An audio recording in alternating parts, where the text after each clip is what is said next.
Hello, this is Tom Beaudoin, and you are listening to Two Guys Talking Rush.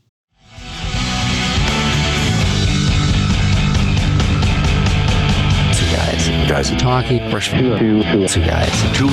talking rush. Two guys are talking rush. Two guys are talking rush. Two guys.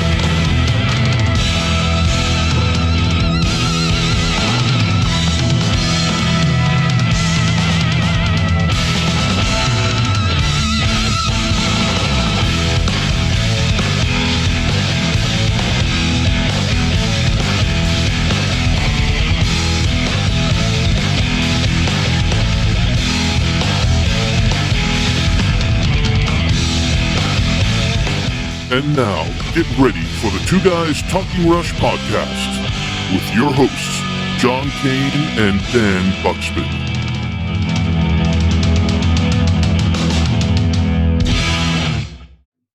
But if I could add something to what you just said, Tom, like you mentioned Faithless. Now, one of the things that interests me about the song Faithless, which, of course, 2007 Snakes and Arrows. He says, I don't have faith in faith. I don't have belief in belief. To me, again, this is just a continuation of him saying, if you choose not to decide, you still have made a choice, or his mind is not for rent by any god or government, saying, make your own choice, make your own decision. But what comes next? What comes next? He says, you can call me faithless, but I still cling to hope and I still believe in love. Now, every religious tradition I've ever seen represents the deity as being the embodiment of love. God is love.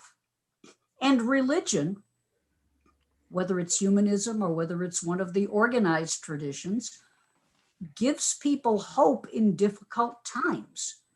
So in many ways, Neil's message, while he may not use religious semantics or religious idioms, he's talking about hope and love, which I find profoundly religious. Donna, do you think that Neil Peart believed in God, or do you think he was just trying to figure it all out? The evidence that I get, and I would be lying to you if I said I ever talked to him about it. Yep. When we were together, we mostly talked literature because we liked a lot of the same books and we liked a lot of the same plays. He was very into Shakespeare. I was very into Shakespeare, that kind of stuff. The sense that I get is that he was grappling with spirituality, okay? He was struggling with it. When he lost his first wife and his daughter, he went through what might be considered a profound crisis of faith, but not faith in the sense that we have, which is like, oh yeah, I believe in X, Y, or Z, and then I never think about it again. For him, he was a thinker, so everything that happened in his life, he needed to know, why is this happening, okay? And we see this questioning showing up in his writings all the time. I mentioned Roll the Bones a little while earlier. It's like, why are we here? Because we're here. Roll the bones. Is it all just random? Or is there a meaning to it? Is there a reason why some real malevolent person is walking around, but Neil's wife and Neil's daughter and ultimately Neil himself are no longer with us?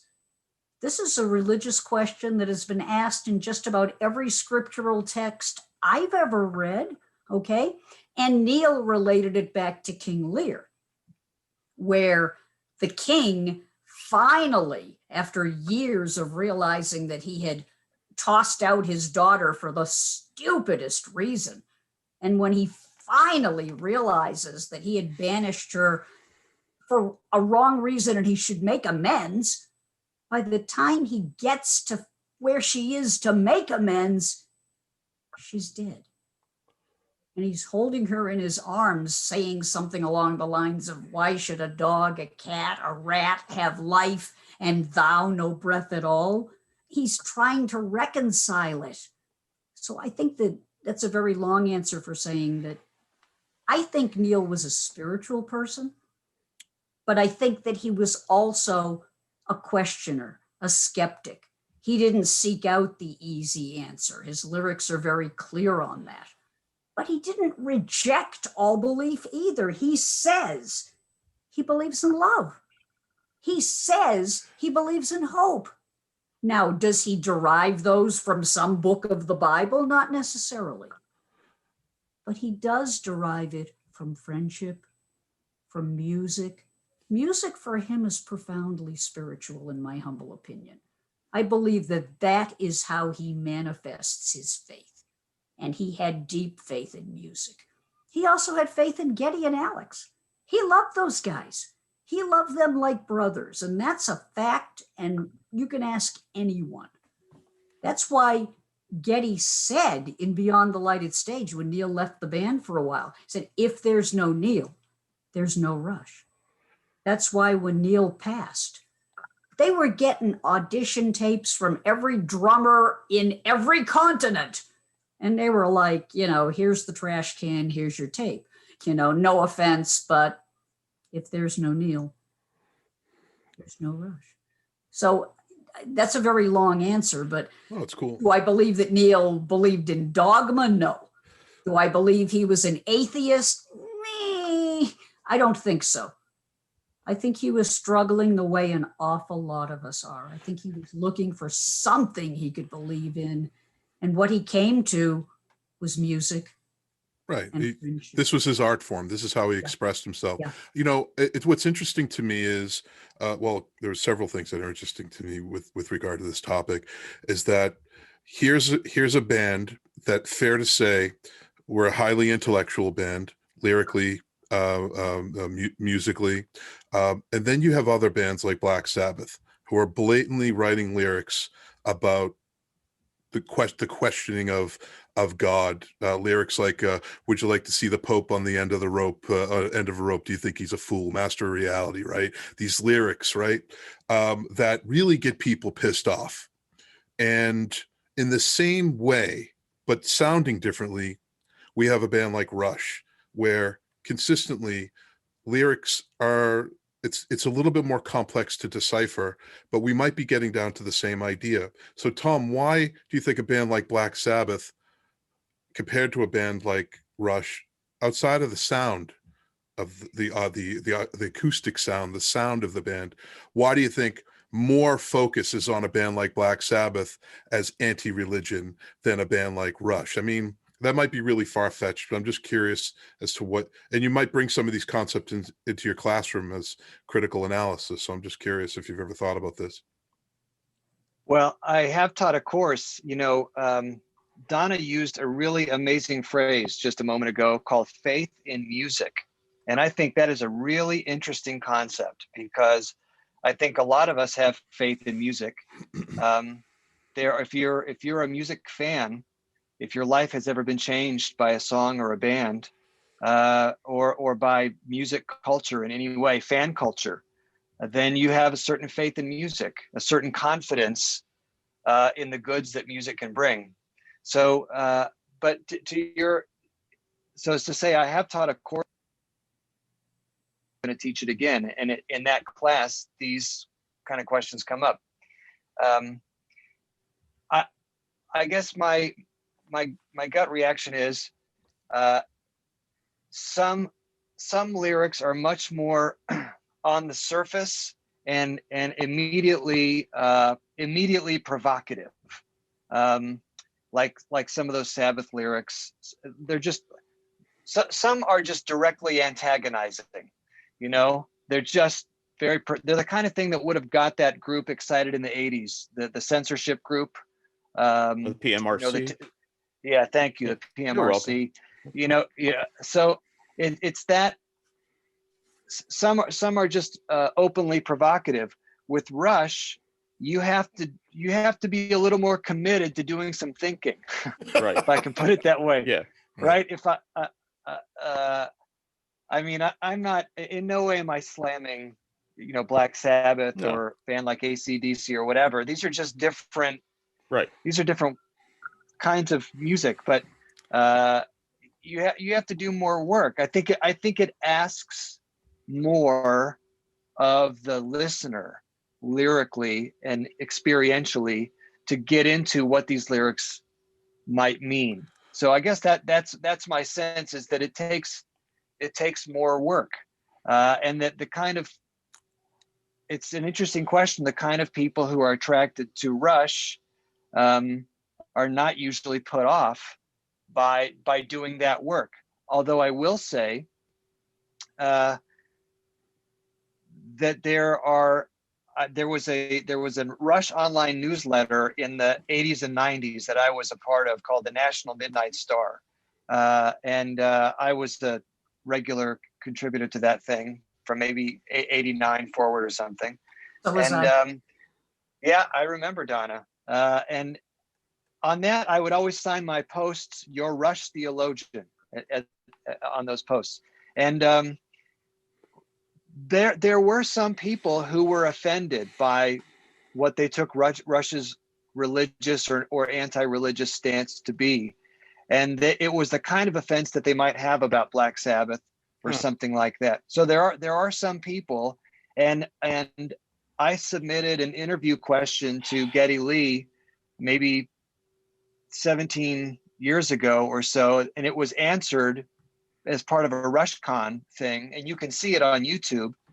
And I asked him about how spirituality influences his musicianship, and he gives a very elegant the answer that he gives if you look at the YouTube comments.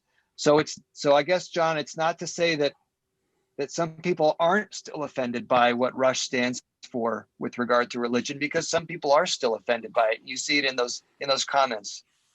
Well, people that are offended, though. Go ahead, John. Go ahead. I'm sorry. Well, I was just very quickly, are there any Catholics out there that are conflicted by Rush lyrics?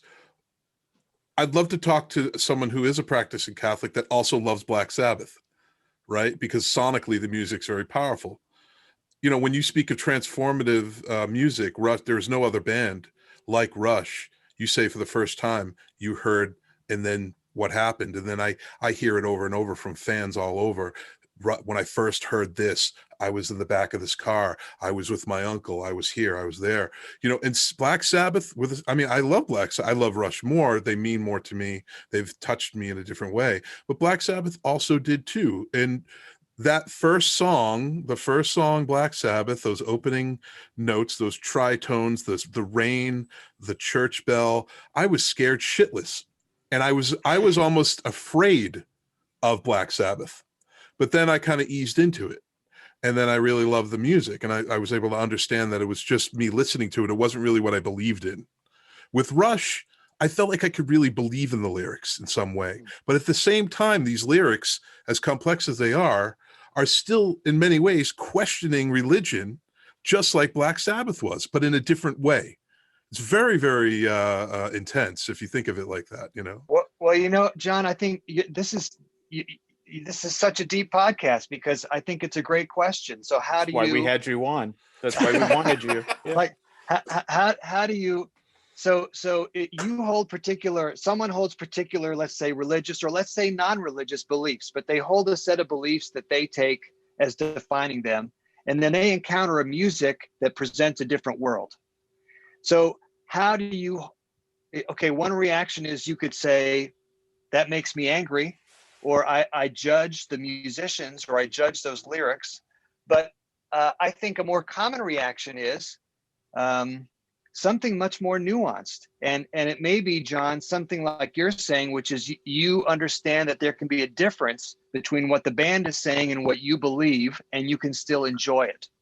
But then that's one stance, I think, and that's really interesting. And another stance can be, I think for some people, lyrics that are skeptical about religion, like a lot of Rush lyrics, for religious people, that can be a safe space to raise questions. It provides a domain where you can actually ask what you couldn't ask in your normal life. and there's like an experimental space. So I think there are lots of different nuanced ways in ordinary life that people hold that together. It's a great question. Yeah, I mean, I've found that I've never heard Rush lyrics as adversarial towards religion. I've never heard it as, I've never heard it that way. They're asking questions for sure.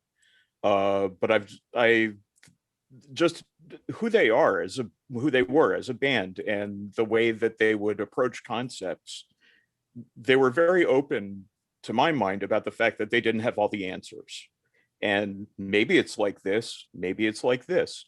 I never heard anything by them that to me was like, oh wow, they're really like giving it to those guys right now. Everything was about we don't know in a lot of ways. I never heard anything out of them that I would say was directly religion is bad, this is bad. They didn't do that really about anything. I mean, and yes, there are people who the mere fact that you're questioning religion at all, they'll see that as adversarial. But for the most part, the way that they did it and the way that I always heard it was kind of academic and was kind of like, let's think about this. What does this mean to all of us? Then what was Black Sabbath doing? I mean, I get it. Rush were academic. So what was Black Sabbath?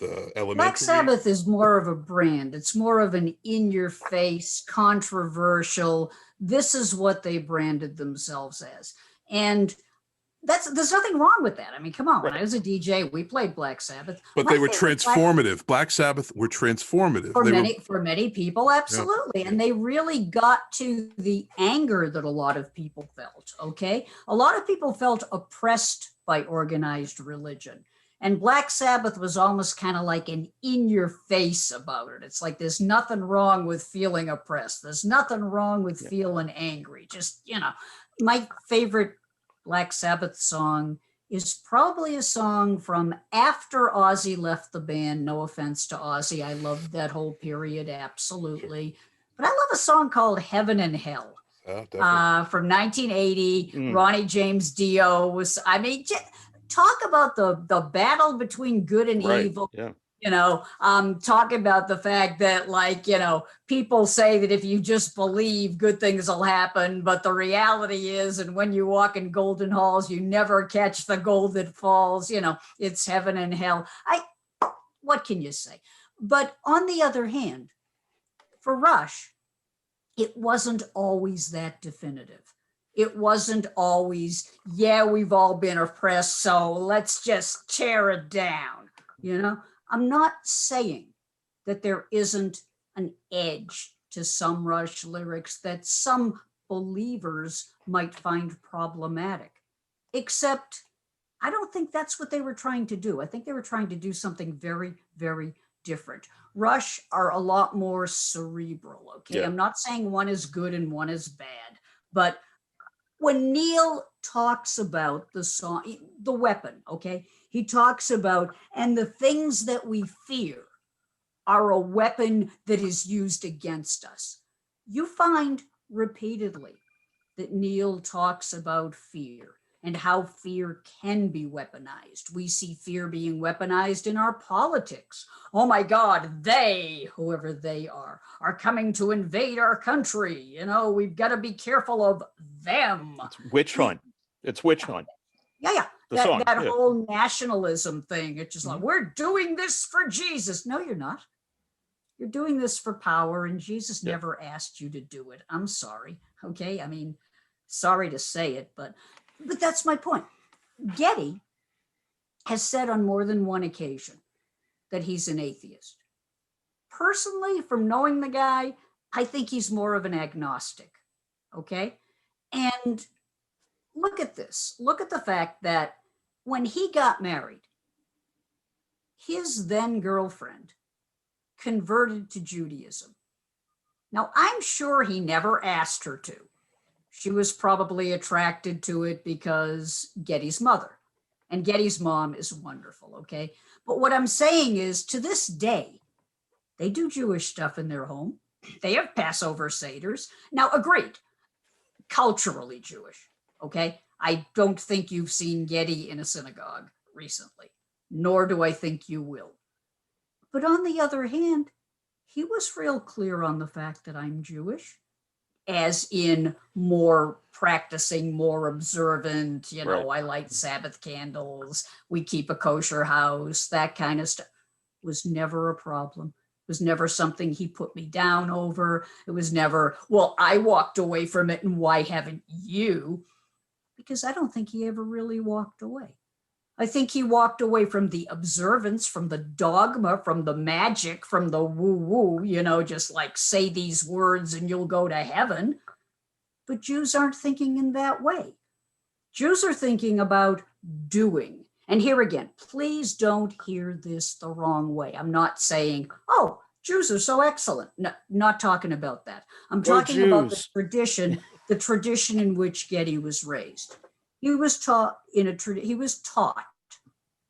that Judaism is not about believing.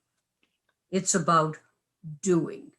In the book of Exodus, there's a verse, and I ought to know this, chapter 24, I think, verse 7, where the people of Israel say to the Lord, when the Lord gives them the commandments, we will do them and we will understand them. Now, there's another translation that says we will hear them and we will obey them.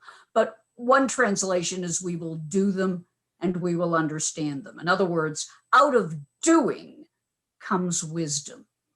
I say that for Getty, religion is about doing ethics, doing justice, loving mercy, and walking humbly with whatever deity you worship, whether the deity is the god of music, or whether the deity is friendship or humanism or whatever you want to call it. What drove the guys crazy was the dogmatists, the ones that were like, well, if you don't believe our way, you're going to hell. It was like, Right. no. And that's what made Neil repeatedly talk about the things that we fear are what gets weaponized against us. Black Sabbath confronted that fear in a very different way. They just said, hey, religion, spirituality, we don't think so. But for Rush, it was like religion and spirituality are not magical, but they can manifest themselves in music, in love, in friendship, in loyalty. So I'm thinking in that way. Does that make any sense? Totally. Thank you, Donna. There's an article that came out in January of 2020 by C.S. Morrissey in the BC Catholic. It's called "Rush Drummer Marched to His Own Beat of Faith." This one small paragraph. Yeah, Peart.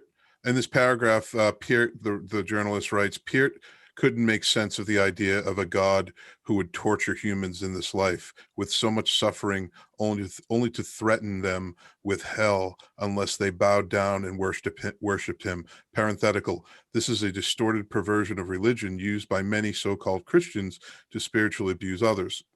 Peart was a thoughtful person who simply rejected their cartoon version of the universe, which he found literally unbelievable. Tom, do you think, based on your scholarly research and your path in education to where you are now and your studies, do you think that Neil Peart was an atheist? Have you come to that conclusion?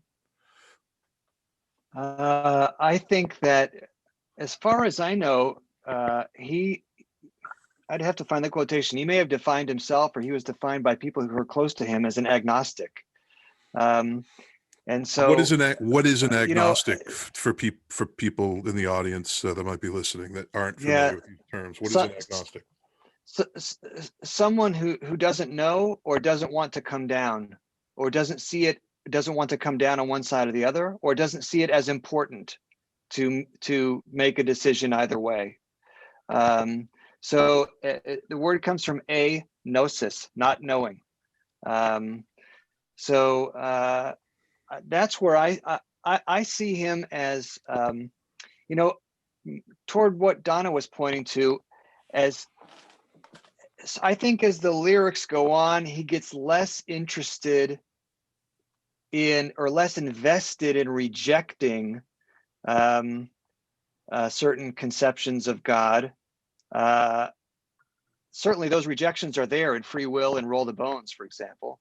But he gets less interested in that and more interested in playing with it and experimenting with what he really, where he himself lands, which is, I think, in Faithless and in The Garden, and those later songs.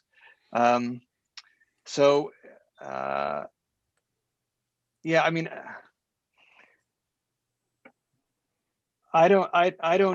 I'm really reluctant, John, to ascribe a particular belief system to somebody, especially somebody I don't know. But that's my sense, is that my feel for the arc of those lyrics and my sense of the interviews is he's what I would call agnostic. But can I just add one piece to connect actually something that all three of you have said in the last little while? And that is, it's interesting to me what we look at when we're talking here. What are we talking about when we talk about Russian religion? It's really like Neil's lyrics are a really important source for what we're talking about. Yes, and there's so much more even we could say. But then we've also talked a little bit about the band members themselves and their own religious or non-religious backgrounds. I mean, it's very interesting to me that the band are all what scholars would call deconverts. They all broke away from the religiousness that they were raised in some way. They reformulated it for themselves. Do you think that was because of Neil? Do you think that was because of Neil? No, I think they each, as Donna was saying about Geddy Lee, they each had their own path. I think they each had their own reasons, and surely in ways I don't understand, they influenced each other. But also they're part of a musical culture that's very non-religious. They're part of a rock culture that's a very non-religious culture. It can be more or less spiritually aware, we would say, or spiritually curious or spiritually committed. But it's, rock, as you said, John, at the beginning of the podcast, rock and roll starts out in a combative relationship with religion. That's how rock and roll begins, as an acceptance and a rejection of the Christian church at the same time. And that back and forth with what we call religion has never stopped. But what happened in terms of mainstream rock was what happened in the larger culture, that committed religious belief became more and more incredible. And that's what's happened in US culture too. And in that way, Rush are just typical. They're just typical of rock culture, and they're typical of North American culture. Their stories of being raised with a particular religious habitation that was committed to God, let's say, to a particular conception of God, and then moving away from that as adults, that's just a common story. That's just a common story in North American culture, and they're part of it, even though they have their own reasons for going through it. But I do think it makes for something really interesting about this band in terms of what they share with us musically and lyrically. There's two things to add to that as well. Thing number one, I think many of us, and let me get back to generations, when we're recording this 73, by the time you see it, I'll be 74 because my birthday's Valentine's Day. Happy birthday. Happy birthday. Cancer survivor, 6 years, wasn't supposed to be here. Very grateful that I am. So I was raised by parents who had been raised Orthodox, because when immigrants came to America, they usually followed the traditions of the old country. And everybody in the old country was Orthodox because you didn't have an option. Right. And there you were. And when they came to America, they kind of, by necessity, the boss expected you to come into work on Saturday. It was the Great Depression. You weren't going to necessarily say, but wait, I don't work on the Sabbath. There were some people who did say that. But as time went on, people became a lot more pragmatic. It's like, oh, I'm supposed to go to church every Sunday. Great football game coming up. And I got tickets. And gradually people start making these compromises. Now, I will leave it to the priests, rabbis, and ministers and imams as to whether you're going to go to hell in a handbasket for going to the football game rather than going to church, or for, not keeping kosher 100% the way your ancestors did. But the truth is, yes, people do start creating an American or a Canadian or a British or a whatever form of religion. They still adhere to it. Maybe their children don't. Maybe their children, I don't know. But I do know that, yes, from a sociological standpoint, people do seem to create their own version of how religion and spirituality show up. That is what happened to Rush. Every single member of their family observes differently. And I mean, they've got some family members who are still as religious as when their people came from the old country, whether they were Protestant or Jewish or whatever else. There are others that are like, religion? I can't remember the last time I opened a Bible. It completely varies. So yeah, that is part of the North American, but I would submit also the European story. I would submit that it's happening all over the world. And let me just say one other thing. In all the years that I've known the guys in the band, I have never heard them say anything against family members who were still religious. Alex, Geddy, and Neil still had family members who either went to church or synagogue, who did practice the holidays, who did observe certain things that they no longer did. Never heard them put that down. Neil was very aware that his mother and father still believed. Geddy was very aware that his mother and sister and brother still had some level of belief. Their attitude is make your own choice, decide how things are for you, follow your path, just don't impose it on anybody else. And that's how they lived. And that's the thing that I think is the most important. If you are going to lay down the gauntlet and say, well, here's the ideal and you must do it this way. The guys were never like that. They never, even in their atheist phase, they never tried to impose that on anyone, okay? I never once, and I talked to Geddy a bunch of times, I never once said, oh, you still celebrate Passover? To which the answer would have been, yeah, and so does everybody in your family, you know? And he went, not always, but he went. So it's all about tolerance. It's all about respect. And it's all about living it. There's a whole big difference between talking the talk and living it. There's an awful lot of people out there that call themselves Christians or call themselves Jews or call themselves whatever, and they're not living it. They're not living it at all. They're hiding behind some dogma, and they are hypocrites, said Donna. And I think, thank you, Donna.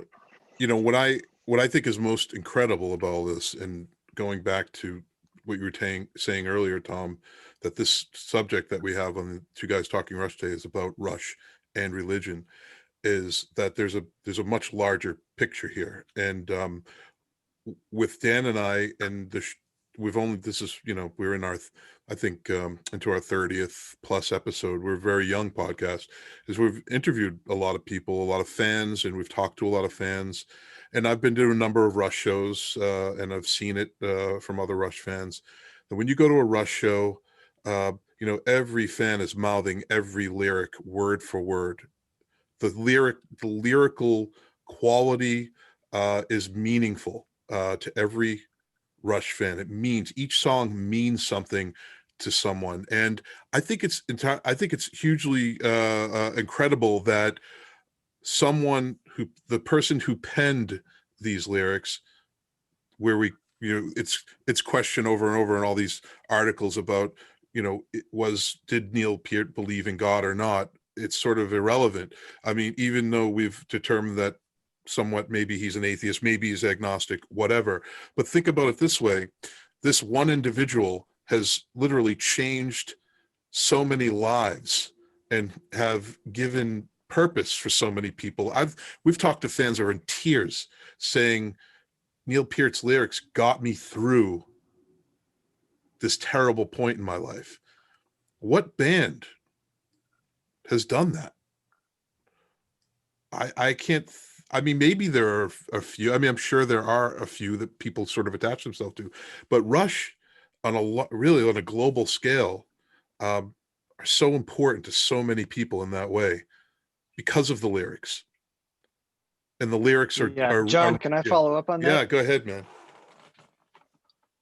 Oh, no, I'm sorry. Sorry, there was a Zoom delay. I didn't mean to cut you off. No, Please you keep didn't. going. You didn't. Go ahead. Go ahead. Okay.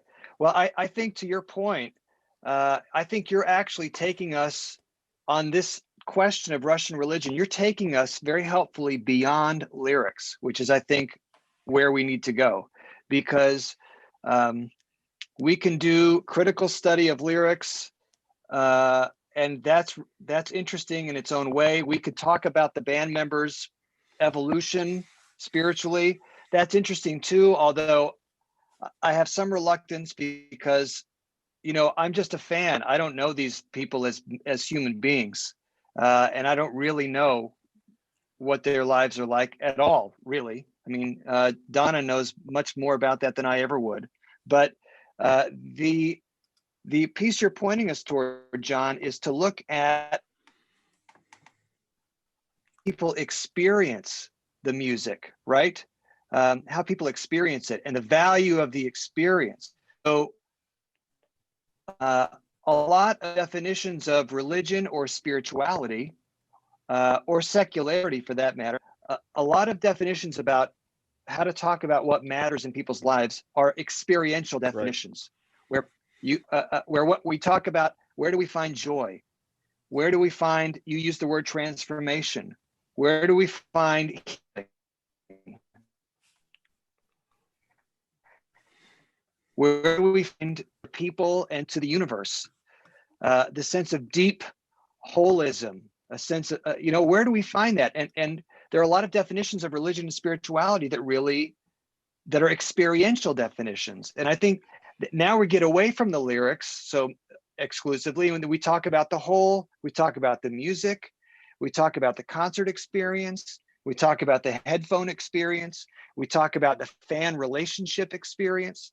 So I think you're pointing us, John, toward this idea that you can have an experience of Rush music that includes the lyrics, but it's not reducible to the lyrics. There's much more going on that makes an impact that at the level of what people would call spiritual or religious. The lyrics, the lyrics are a starting point. Okay, thank you. The lyrics are a starting point. That's the things, like you're reading the lyrics, like, oh, okay, he sounds like an agnostic. Then you have to go somewhere else from there. And to me, I'm an atheist personally, but I leave the door open for certain interpretations of spirituality because we don't see everything. We don't know what's out there. I cannot describe listening to the first 5 minutes of Xanadu as anything other than a spiritual experience. It just takes me almost out of my body into something else. And that's every single time I listen to that song. And I have probably listened to that song 20,000 times in my life. There's something going on there, and just reading the lyrics, that takes you 5% of the way. There's so much more just beyond that, that the lyrics are a door to it, I think. But, the personal experiences that we have listening to this music, I would liken that a lot more to a kind of a spiritual experience than reading words. And that's not in any way saying the lyrics are not that important. It's just that's the way in. That's how we got in, I think. That's how I experience it. The thing I wanted to add to all of this is, if you were to ask Alex or Getty or Neil, the thing they worried about is they didn't want to be turned into gods either. Okay? They were very happy that they had fans. They were very happy that people loved their music. They were very happy at times to engage and interact. And, and when I say at times, I mean, come on, after you've played for 3 hours and you're like, You know, there's a certain, like, can I get back to my hotel? But, you know, Neil was not a schmoozer. He didn't enjoy doing the meet and greets the way Alex and Getty were willing to. But my point is, they were very worried. And I don't want to speak for them, nor have I ever, but just based on what I've seen, they didn't want to be turned into deities. They didn't want people analyzing their lyrics like people analyze the Bible. It's like, yes, they wanted to touch you with their music. Yes, they wanted to make you think. But when they said his mind is not for rent by any god or government, it's like, we don't want to be the ones that you rent out your mind to either. When you come to our concert, when you listen to our music, let it be a part of your journey, but it isn't the end of your journey. It's just one step along the path. I'm delighted that I met Rush. I'm delighted that I was able to play a small part in their success story. I'm delighted that I was able to become a friend of the band and continue on for years. But you know what? The greatest thing Rush did for me was they gave me a family of fans who I never would have met otherwise. I got to go to places I never would have gone otherwise. I introduced them. I did all kinds of stuff that I'm just a working class kid from Dorchester, Massachusetts, okay? You know, and nobody expected me to be anything. And yet there I am out on the Hollywood Walk of Fame. And yet there I am at the Rock and Roll Hall of Fame. And yet there I am in all of these different places. And Two Guys Talking Rush. Here you are on Two Guys Talking Rush. Yeah, I mean, come That's on. the Yeah, greatest of all. This is the greatest of them all. But that's my point. You just made my point. The fact that I'm on podcasts and webcasts and every other kind of cast, who would have cared what I had to say? Now, I'd like to believe I've got a lot of interesting things to say, but I'm still very cognizant of the fact that it's my relationship with Rush that opened that door and enabled me to walk through. But I still had to do the walking. And the same with anybody else. They did not want to be your new deity. They just wanted to be your inspiration, your friend, your whatever, but your path to wherever your life is taking you. They wanted to bring you joy, but they also wanted to bring you something to think about, and they also wanted to bring you an opportunity to do it. Am I making sense? Yes. Totally. I hope so. You know, when we were talking about Rush in the greater sense and how it impacts the individual experience and how meaningful Rush is, those songs that touch each person differently. A different song will touch a Rush fan in a different way. Dan, you talked about Xanadu. We had an episode where we talked about what was our one Rush favorite, what Rush song really meant the most to us, you know, and we talked about Xanadu, and for me it was The Big Wheel. I forget what episode it was, but we talked about these songs, and you know, I remember 21 years old, I think Roll the Bones came out in 90 or 91, and you know, I was into Rush long before that, but that album spoke to me for some reason. And I didn't, now I know why now, because I'm 50 years old. But then at 21 years old, I really didn't know why, but it just did. The songs were beautiful. The lyrics spoke to me in this way that hit me at the right time in that moment. I was having a very difficult time at home. I didn't know where I was going. I didn't know what I was doing. I was having trouble outside of my life. And, you know, then now here I am, you know, at 50 years old, we have a podcast. We kind of have this luxury of having wonderful guests and examining these topics. And, I, you know, just looking back on that particular song, The Big Wheel, the opening to that song, that sort of sparkly intro, the keyboards and the largeness of that beautiful song, taking us into the hard driving drums and those beautiful lyrics. Neil says on this song, The Big Wheel is a good example on this album where it seems to be autobiographical, but it's really not. It's where I've looked for a universal of that trade-off between innocence and experience. And that song certainly addresses that. Not in the circumstances of my own life so much, or if it is, it's not important that it be autobiographical, that it's just by the really. Very much, I want to find universal things that others can relate to. And that's a thing that's part of everyone's life. So I think that's probably one reason why I'm drawn to it. And then so much of it, it's drawn from observing people around me too. So that becomes a factor in it too. How they responded to life, how they take to it, how they adapt to that innocence and experience thing. And that, it on its most simplistic level, learning more about Neil post his passing, he just wanted to learn about people. He wanted to, he liked everyday people, seeing people do their everyday thing. And I don't know if it's because he wanted to be that way, but there was something about Neil that I think that loved people too. And I don't know if anybody could kind of speak on that, but that my take was that he was like an observer of totally. Like he was a real people watcher as a person. I can be that way too. Yeah. And if you're a people watcher and an observer of people, they're fascinating. All the little things that they do that like you wouldn't even bother to write it down or whatever are fascinating to that kind of a personality type. But is this why people are so attracted to the lyrics because of that, do you think? Or excuse me, are attracted to the music so much and that's why it becomes so meaningful?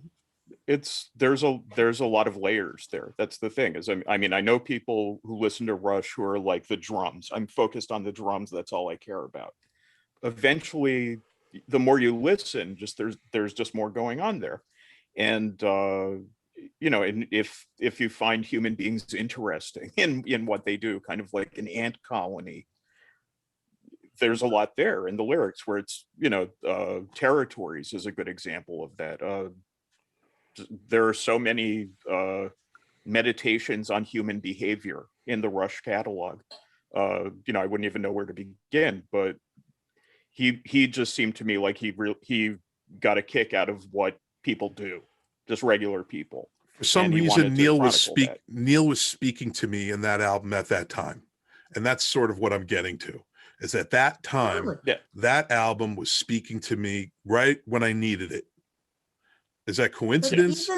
I don't know. Maybe it's not coincidence. Maybe there's something greater. I had that same thing happen to me too. There are numerous Rush songs where I was like, wow, they're talking to me today, now. This is exactly relevant to something that I'm living right at this moment. And there's a few songs like that. Yeah, in the Hindu tradition, it says, when you're ready for the guru, you will find the guru. Right. Okay. Yeah. When you are ready to embrace whatever message or whatever spiritual path, that path will reveal itself to you. That door will open. It's funny because even in a simplistic way, like when I was a DJ and the music director at WMMS, when I discovered the band in 1974, it came out of lyrics. It came out of the lyrics to Working Man. It came out of my belief that that song would resonate with people in Cleveland. It was a factory town. When I get up at 7, I go to work at 9, got no time for a living. I'm working all the time. Now, agreed. Neil hadn't joined the band yet, so it wasn't as cerebral. But I know many people who said to me, that is my experience. That is absolutely how I feel. This song articulated how it is for me. Okay. And I think great music does that.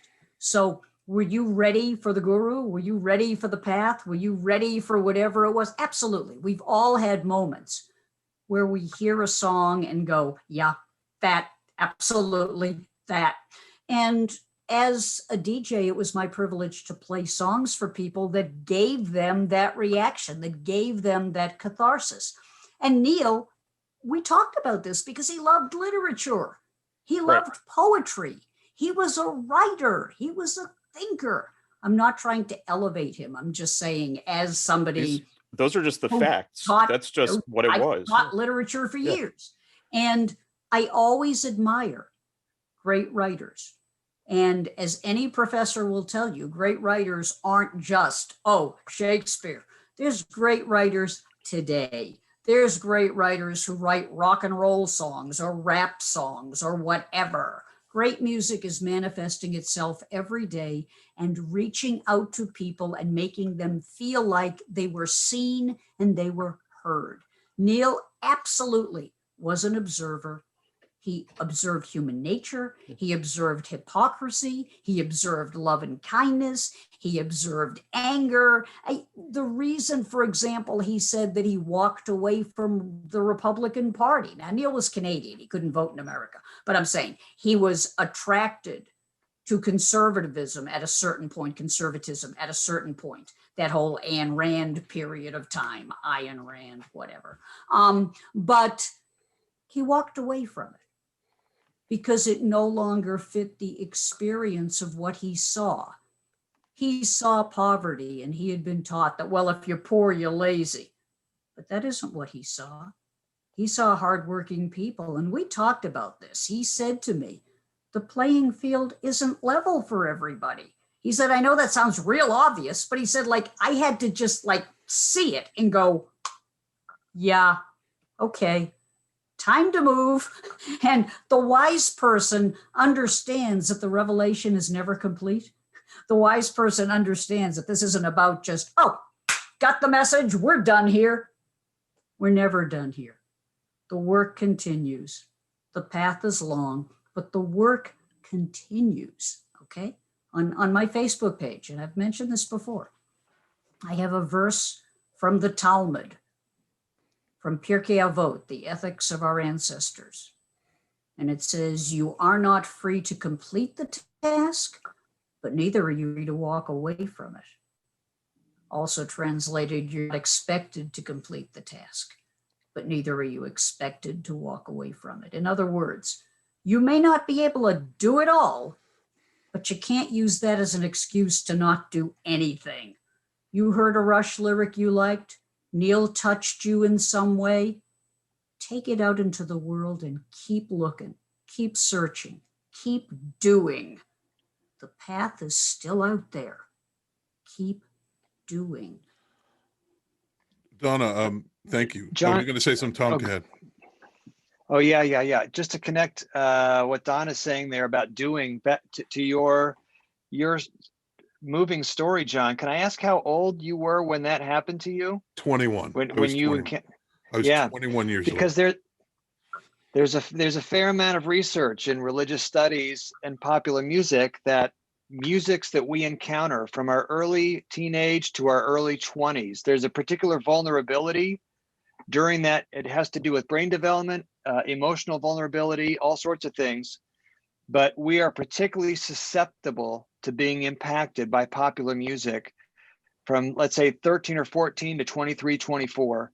And most people's favorite bands that they keep for the rest of their lives, they encounter in that decade of their life, 13 or 14 to 23 to 24. Yep. And I think that for some people, it's the Grateful Dead. Yep. For some people, it's Sabbath. Yep. You know, for us here, it's Rush. Yeah, I mean, I think to the point where, you know, of course I loved Iron Maiden and Judas Priest and all the metal bands, and, you know, me and my buddies and I would kind of connect on those bands, but I wouldn't connect with Rush in the same way. No one would understand my love for Roll the Bones at 21. None of my friends would get it. They just wouldn't get it. They probably would hate it. And back then I was known to love Rush so much that I would be Rush shamed, you know. That's what would happen, you know, and I'm okay with that, you know. Rush shaming, that's a whole other, we should get it. That's a topic, Dan, mark that down. Rush yeah. I'm writing this down now with my trusty pencil. Oh my God. Well, yeah, well, that's the thing. And I just remember I could not stop listening to the album, but there's a pocket of albums at that time that I couldn't stop listening to that absolutely none of my friends would identify with. And that is definitely from Hold Your Fire all the way up to Counterparts. It was like, but Roll the Bones for some reason just really came at a threshold of difficulty in my life. And it helped me a lot. I really, in my book, The Last Seat in the House, published with University Press of Mississippi, in the acknowledgments, of course, Don is acknowledged there. I acknowledge Geddy, Alex, and Neil for that very album. I didn't get into it, but that's the reason. I don't know them, but they helped me get through something very difficult. So that helped me sort of transform into who I am now. Right. So that's the whole other thing. But I wanted, on this show, we talk about a number of different things. And one of which is the Rush live experience. What happens a lot is fans tell us that when they were turned on to Rush, that was one thing. They listened to the albums, but when they went to a live show, forget about it. That's when they're hooked, and it changes the experience for them. Now they go back, listen to the music in a whole new way. And you wrote for a blog. I don't know where, I forget. I think it was 2008. You might have written this, Tom, and you'll know more than I where I extracted this from. But you write, and I'll just read a paragraph. I've just returned from seeing the rock group Rush perform a more than 3-hour concert in Concord, California, thus marking at least the dozenth time, parenthetical, maybe closer to 15 or 20, that I've seen them live since my first Rush show around 1986. After spending the evening with so many for whom rock lyrics are a kind of gospel, sung, shouted, dramatized, mesmerized, existentially rehearsed, and whose adherents are primarily drawn from the generations born from the early 1960s to late 1970s, I could not help but wonder about making a theological sense of the night, the surrender to theatrical lighting, to musical and musicianly processions, to formalized gestures of exuberance, defiance, or witness, to communal recitations of philosophical fragments as rock lyrics, parenthetical. In other words, the joy and freedom, and through a constellation of, this word is ASCIIs. What is this word? Akisi? Maybe ascasis. Yeah, we can come back to that. Okay. Yeah. Yep. Yeah. You'll have to define that. I've never used that word before. It maybe made me wonder whether my Catholicism made me more susceptible to rock, or my rock and roll to Catholicism. What are you saying in that paragraph, Ben? And well, first define ascasis for Please. us. Yes, thanks. I don't know those big Good, fancy because I felt really dumb when I was reading it. Yeah. No, I've never heard it before this minute. Oh, so. that paragraph was utterly Germanic in its dependent clauses. I get it. Oh yeah. So basically, well, you found that from a blog that I did for about 4 or 5 years, sponsored by a publisher. It was called Rock and Theology. So I'd write about the intersection of rock and roll culture and theological research. But basically, what I'm talking about, that paragraph is You're talking about what Rush you were Church. You're talking about Rush Church. It's Rush Church. Rush Church, or Rush Temple, or Rush Synagogue, or Rush Fairgrounds, or whatever your holy place is, right? So basically, ascasis or ascases in the plural are exercises or practices that we undergo to change who we are. It's an ancient Greek term, and it's sometimes translated spiritual exercises. But practices that we undertake to change our relationship to ourselves and other people. So for some people today, for example, that's meditation. For some people, it's running. For some people, it's yoga. For some people, it's psychotherapy. For Dan, it's listening to the Go-Go's. Yes. There we go. Precisely. And there's nothing wrong with that. And so for me, in that moment, I realized how much I was being changed by the concert experience, by the Rush concert experience, how much being at those shows were lodging something inside me that never left, and that I could live from and live with. And so a sense, I mean, now when you get to describing that, it's very complicated, but a sense of it's a tight knot of things, of musicianship, of excellence, of camaraderie, of joy,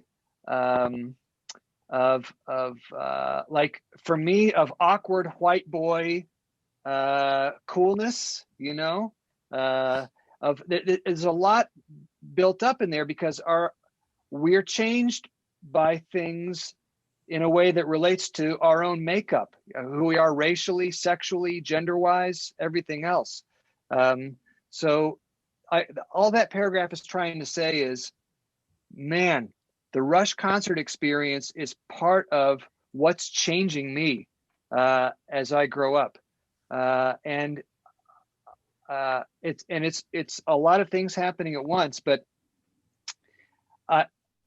it makes me think of, there's something very beautiful about following this band for decades, because you can tap into different parts of Rush culture, the concert scene, listening to the records, the fan conversations like we're having here.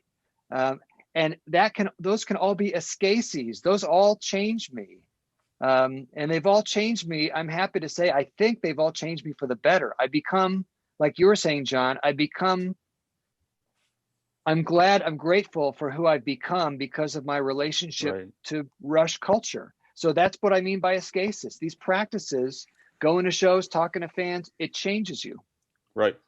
Yeah. I could say that. It does Go ahead, Donna. make you a part of a family.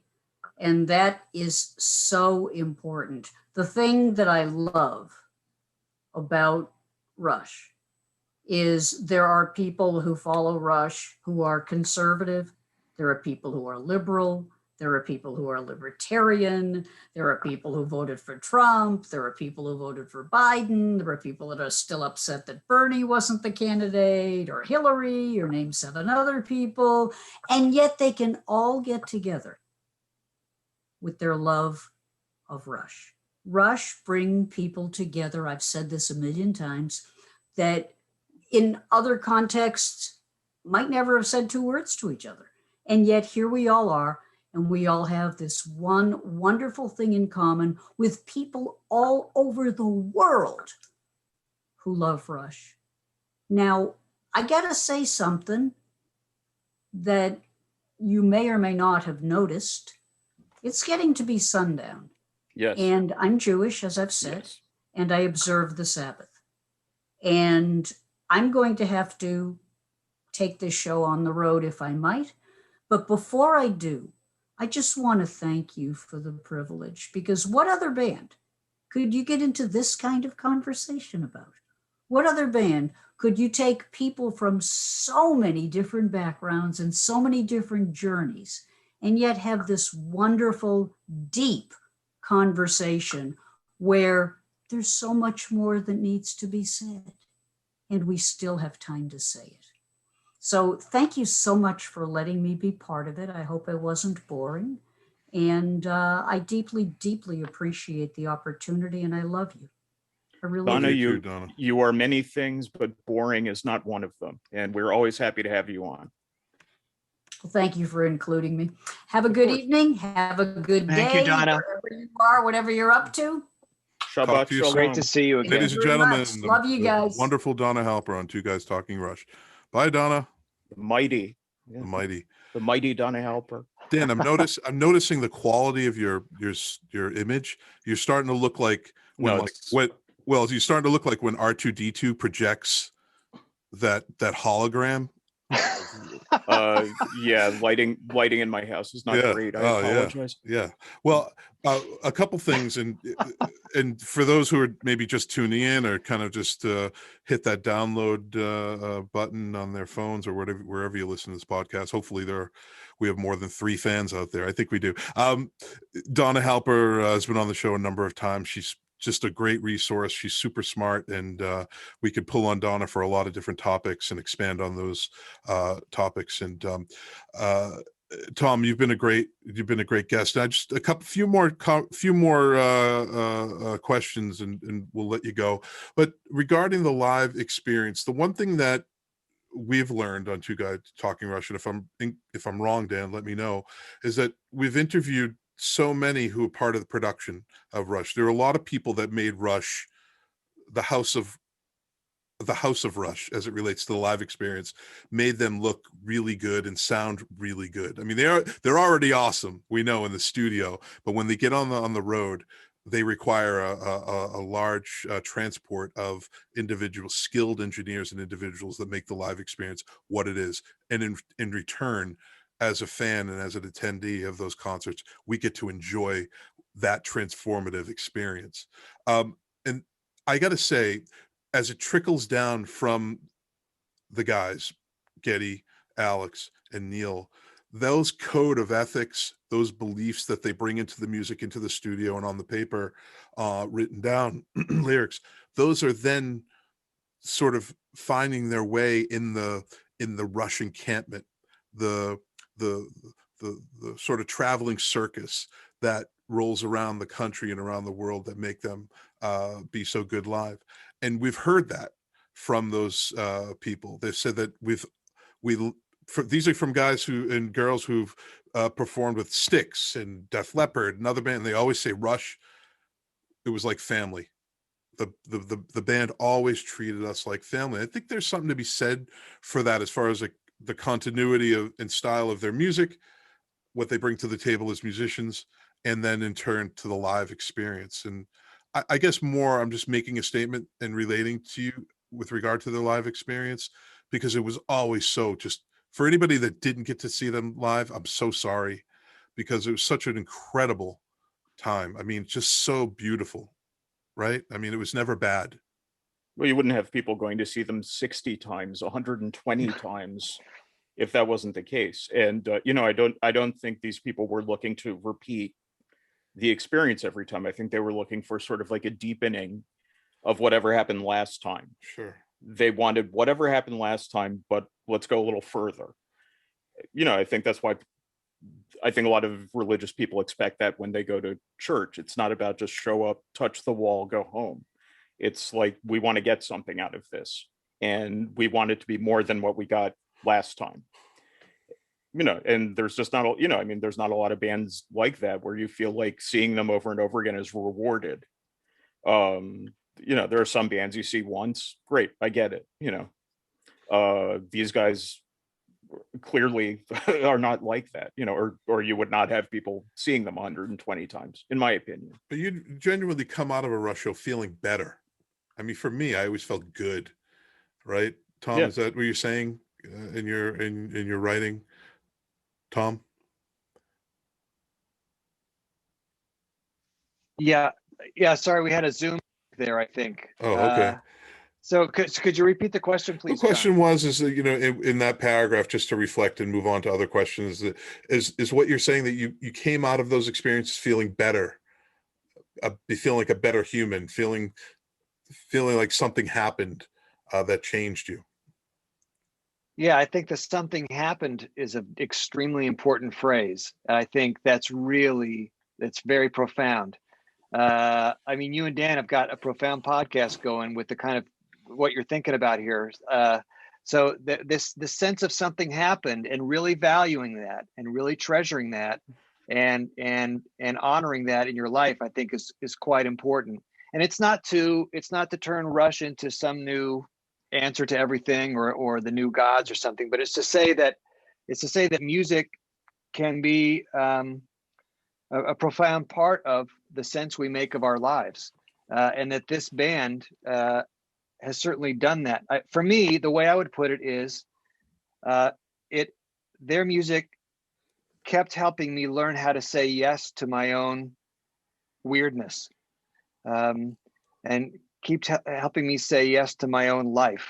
I mean, that first happened to me when I heard Geddy Lee's bass playing in the early 80s. There was something about that bass playing that was immediately significant for me. And I'm still chasing that. I'm still pursuing, I'm still sitting within that. So yeah, I think when we're with a kind of music that expands our sense of ourselves, and that has us feeling and actually acting more free, more generous, more connected, then I say, yeah, that is a music that is changing you for the better. Right. Yeah. And moving on, when you learned that Neil passed, how did you cope with that? A friend of mine texted me, and a guy I've known for a long time, also a big Rush fan. And I mean, like everyone else, it's the cliche. I was in complete disbelief, and because I had come to rely so much on my own. As fans, it's very common for us to imagine ourselves into an emotional relationship with these musicians. Yeah. And that's true for me too. I'm a grown man, but it's been decades of imagining myself into this emotional relationship with them. And I have my own reasons in my own life for needing people to help me figure out what to do in my life. And they have, they help me musically and philosophically along the way a great deal with that. So to lose someone that I had projected all that emotion into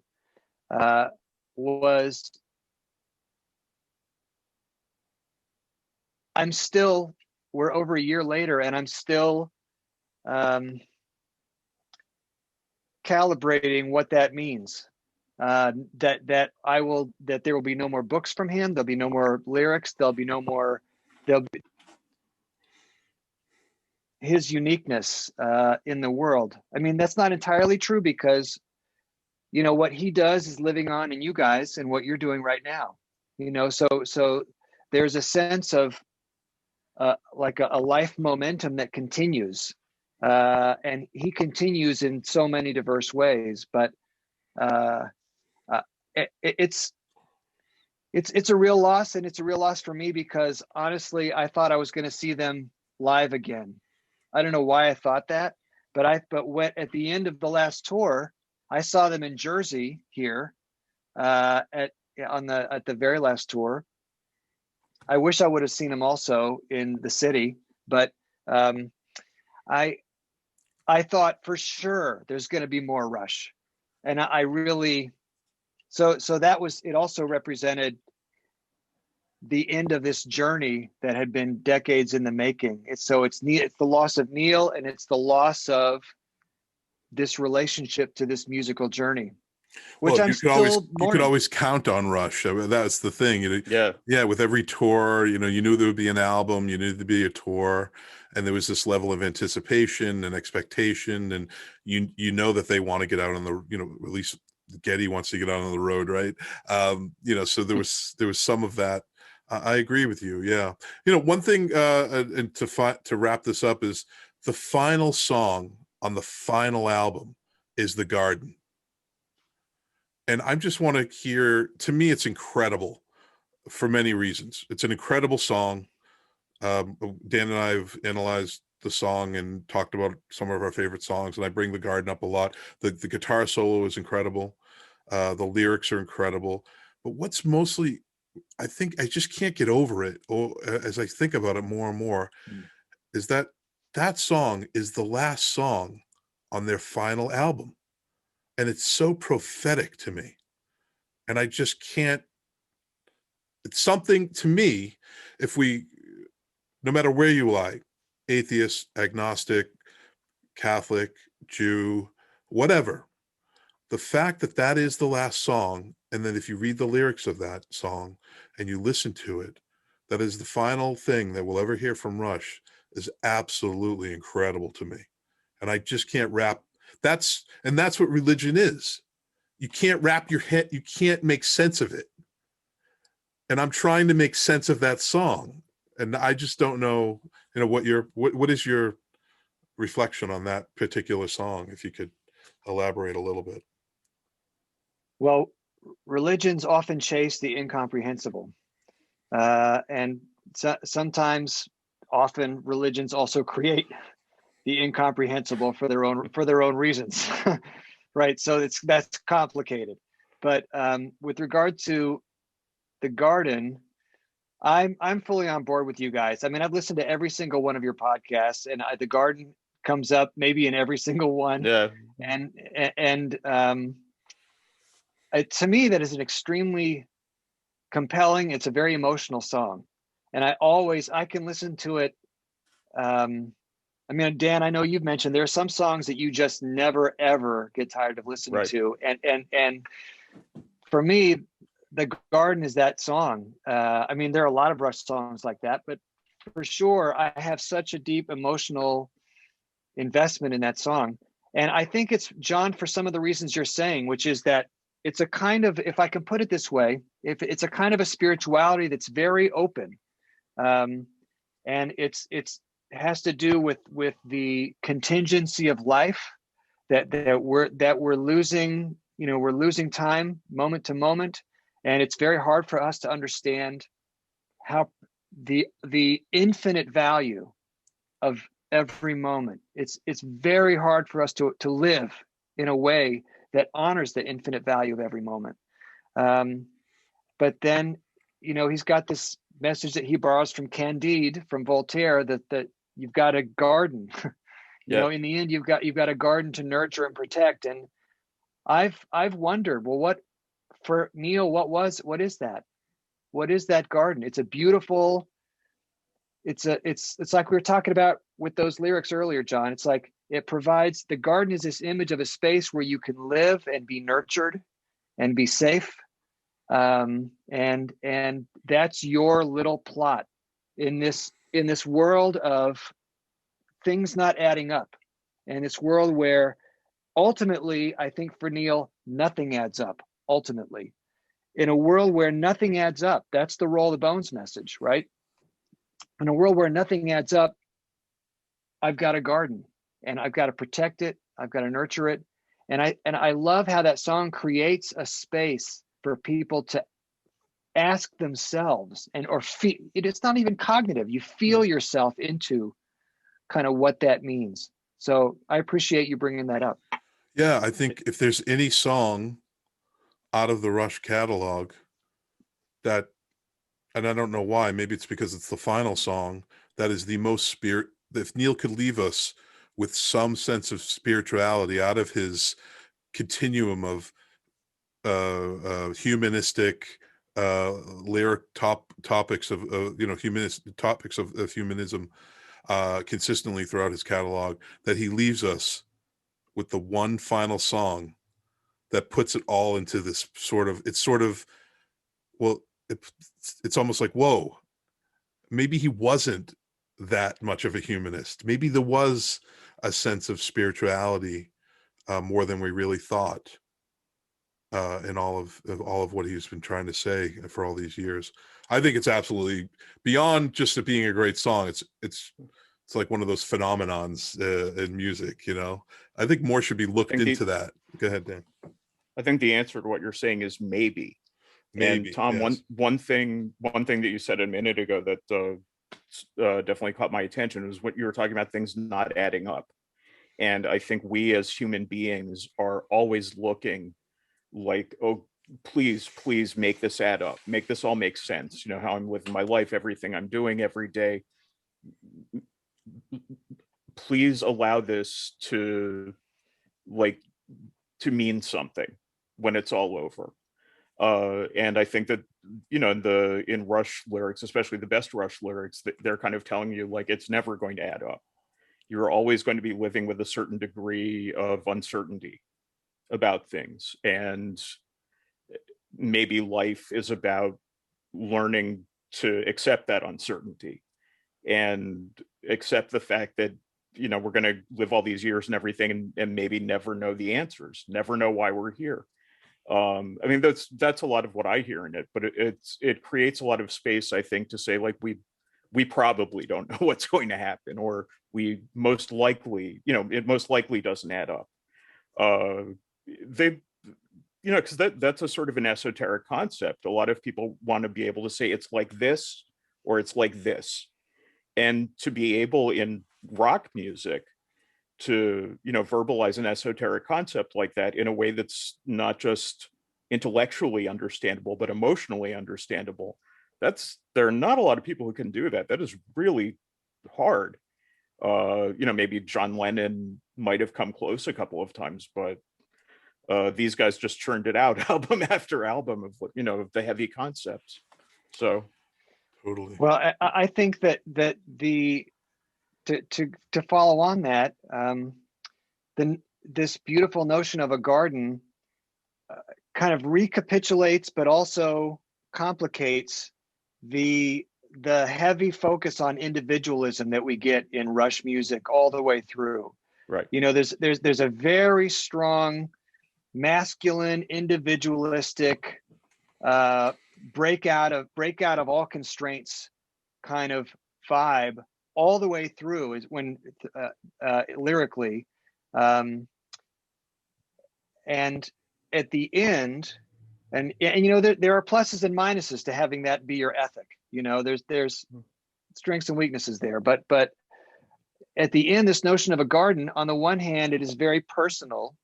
You know, all I have in a completely contingent world that ultimately doesn't care about me in the great scheme of things is this garden.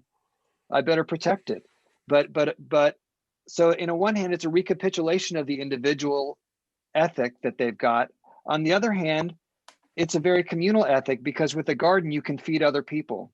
Right. And to get a garden going, you have to get seeds from somebody else, or you've got to get somebody else's plants to get yours going, unless it's just completely wild. But a garden he's talking about is cultivated.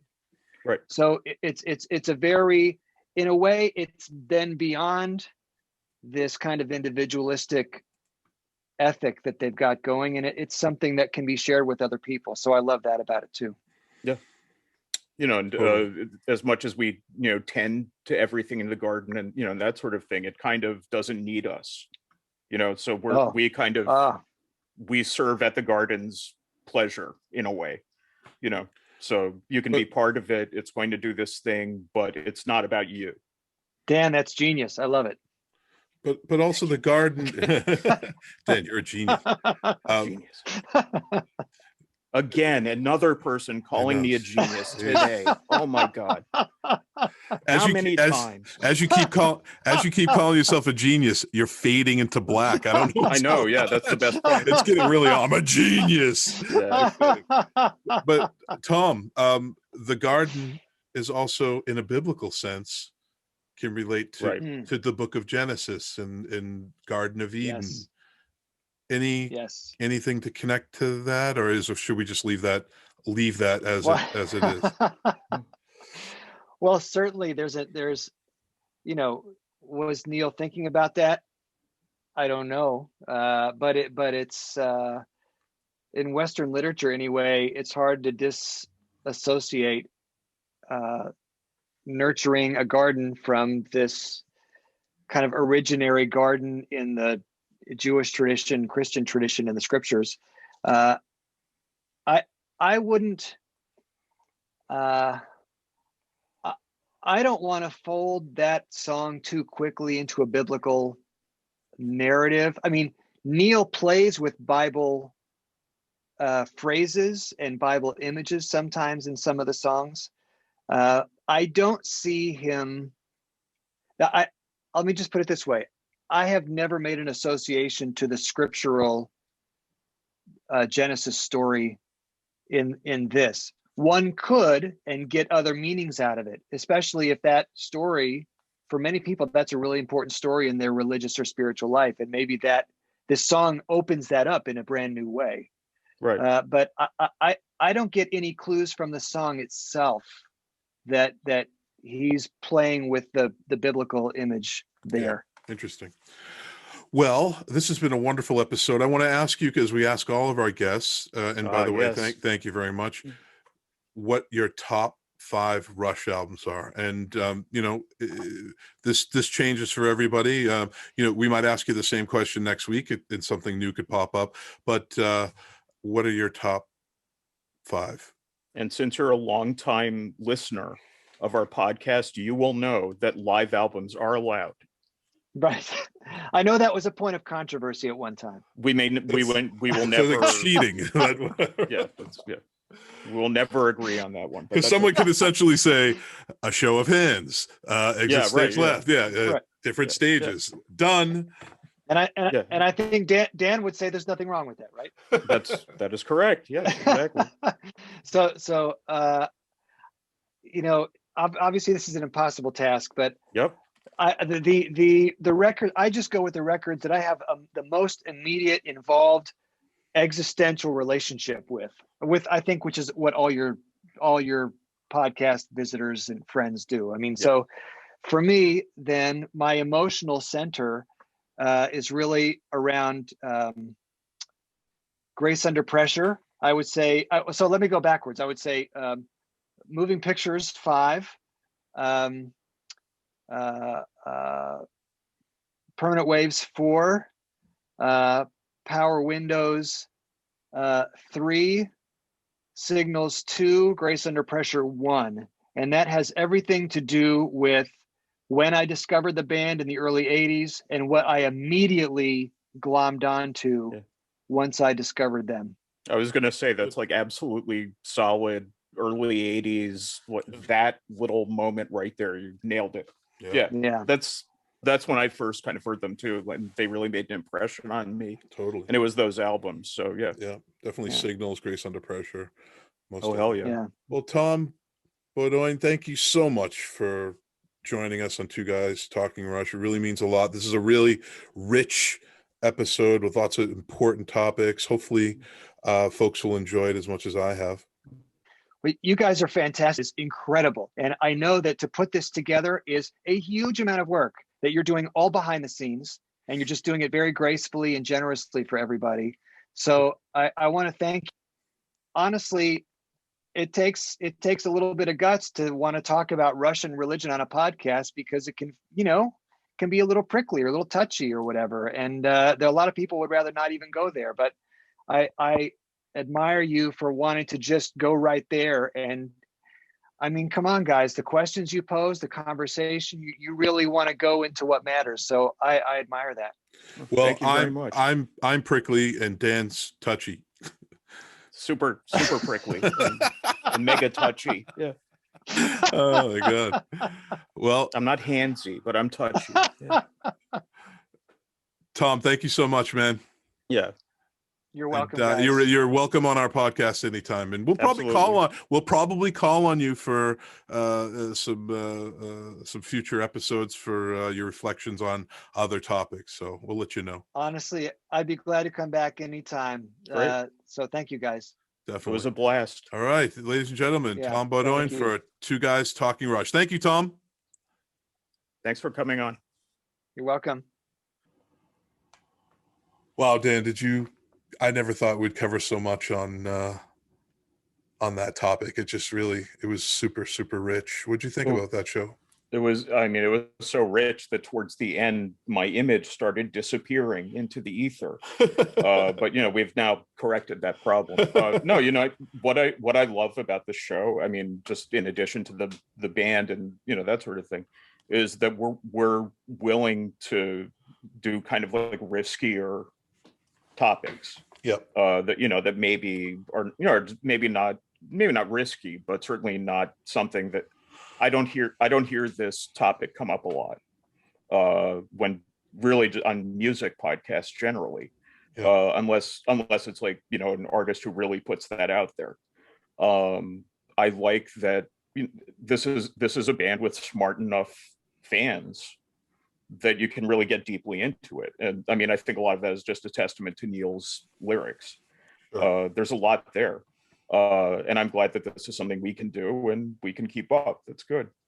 Yeah. And just talking to Tom and talking to Donna and having these rich conversations and exchanges about Neil as an individual, about Neil's lyrics, and how Tom, especially being a theologian, how he interprets the lyrics and how they make him feel. And he also elaborated on the live experience as sort of a church, a place to go and to really experience what's coming at you sonically through the speakers. Now you're actually in that environment, right? Mm-hmm. But also the feeling of community that you have with the people around you. That's right. That's an enormous part of it. It's gospel, right? It is. Yeah. It actually is. Yeah. Yeah, totally. I agree with that. Yeah, and Donna was very helpful, and I think Donna was able to give us another rich perspective on Russian religion, and I think this was probably one of our best episodes to date. I agree with you completely. Top 3 for me personally, easily. Yeah, totally. And we hope the fans enjoyed this episode as well. And well, there it is, Dan. I'm spent, and I just want to thank all of our fans for sending us really nice emails. And if you have some criticism, send us that as well. If there's something you'd like to change, we'll work on it and try to refine that sort of thing. So, well, Dan, my name is John Kane. I am the delightful Dan Buckspan. And thank you so much for tuning in to another incredible episode of Two Guys Talking Rush. And what can I say, folks? Rush rules!